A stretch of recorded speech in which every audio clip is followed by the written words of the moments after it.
All right, let's dive into something that's all around us, but maybe we don't think about too much. Civil construction, specifically right here in British Columbia. We're going to break down the key rules, the contracts you absolutely need to know, and, the best ways to actually build a career in this really unique field. Let's get started. So let's kick things off with a question. Think about it. Paving a road versus building a giant office tower. I mean, what's really the difference? They're both big construction projects, right? Well, the answer isn't just about what you're building, but where. And trust me, that where changes everything. And this right here, this is the where, the municipal right-of-way. I know, it sounds super technical, but it's actually pretty simple. Just think of it as any public land in a city that's not, private property. We're talking streets, sidewalks, the grassy bit between the sidewalk and the road, basically all that space between property lines. This is the main stage, the arena for almost all civil construction. Okay, so what is civil construction really? Well, what's kind of cool is that most of it is stuff you don't even see. It's all happening underground. You've got your water mains bringing you fresh water, your sanitary sewers, your storm sewers taking everything away. Then on the surface, you've got the obvious stuff: roads, sidewalks, curbs, and then there are these few exceptions, right? The things that are above ground but aren't really buildings, like streetlights, traffic signals, and fire hydrants. All that falls under civil too. All right, so we've got the what and the where down. Now let's get into the how. How is all this work actually governed?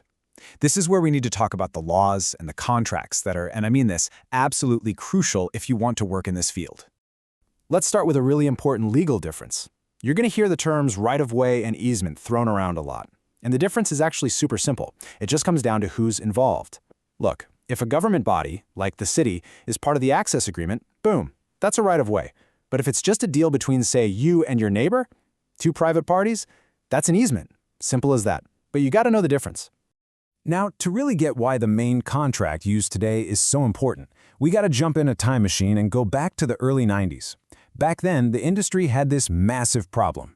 Anytime a city and a contractor disagreed on a project, it just went straight to court. And these were ugly, drawn-out, super expensive court battles. Honestly, nobody was winning. So, something had to give. The industry knew it couldn't keep going like this. So as you see here, around 1995, all the key players, we're talking municipalities, the contractors, the engineers, they all got together in a room. They decided, okay, we have to create a better way, a system to stop these disputes from just blowing up into lawsuits. And the result of that big collaboration? The MMCD. So what exactly is this MMCD? Well, the long name is the Municipal Master Specification Construction Document. But really, all you need to know is that it is the standard contract if you're doing a civil construction project on that public right-of-way we talked about here in British Columbia. You are using this document, period. Now, here's the absolute genius of the MMCD. It's not just a contract, it has this dispute resolution process built right in. It's mandatory. You can't just run off and sue somebody. First, step one, you have to try and negotiate. If that doesn't work, okay, step two, you move to formal mediation with a neutral expert. And if you still can't agree, the final step is binding arbitration. The courthouse isn't even an option until you've gone through all of this. So, did it work? Well, here's the punchline. Since this whole system was created back in 1995, that's almost 30 years ago, guess how many MMCD contracts have ended up in court? The number is 0. A big fat 0. Not 1. This system has been 100% effective at keeping projects on track and out of the courtroom. It's just an incredible success story. Okay, so we've got this amazing lawsuit-proof contract, the MMCD. But when do you actually use it? As we're about to see, it all comes down to that classic real estate mantra: location, location, location. This table just lays it all out perfectly. If your project is on that public right-of-way, think replacing a water main under a street, you're using the MMCD. Simple. But if the project is on private property, you use a totally different standard contract, the CCDC2. And here's the twist, the part that gets people. This applies even if the city owns the land. So let's say a city is building a brand new park on a lot that it owns. That lot is still treated as private property for this purpose. So that project would fall under the BC Building Code and use a CCDC2 contract, not the MMCD. The key isn't the owner, it's the location. Is it in the right-of-way or not? Okay, we've talked a lot about the rules of the game, the contracts, the legal stuff. Now let's make this super practical. How can you take all this knowledge and actually use it to build yourself a great career right here in BC's civil construction industry? I mean, this is probably the big question on your mind, right? If you're looking to get started or maybe switch over into this field, how do you actually break in? You know the landscape now, so what's that first step? Where do you even begin? So your foot in the door is probably going to be one of these two job titles, project coordinator or assistant project manager. But here's the thing you have to remember. Different companies use these titles to mean the exact same thing. The day-to-day work is often identical. So seriously, don't get hung up on the title on the business card. Read the job description. That's what matters. Now here's a little bit of strategy for you. For your first 3 years, my best advice is to focus on getting a job with a general contractor.